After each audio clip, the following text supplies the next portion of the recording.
Hello alam mo, friends, I'm dinadagsa on talaga TV. Siya. Tsaka ito na, hotdog nila. Tender. Talaga, kabi-kabila ang pagtatayo mo ng negosyo. Ano ba yung masishare mo sa ating mga kapuso na nanonood ngayon? Ayan ang masishare ko lang sa mga kapuso natin na nanonood ngayon sa kanilang mga bahay.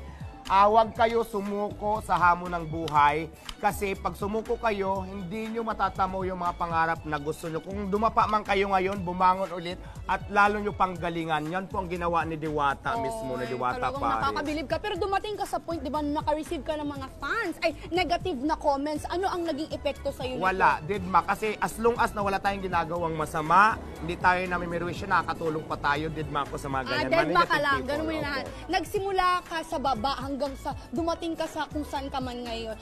Sumikat ka, dumami yung followers mo. Ano ba yung mga nagbago sa pananaw mo sa buhay? Ayan, dati kasi kung ako ang tinutulungan ng mga family ko, kaibigan, ngayon naman ako naman yung tumutulong. At saka kung dati hindi ko kayang bumili ng gusto ko, ngayon kaya ko na. Ay! Bilan mo nga ako.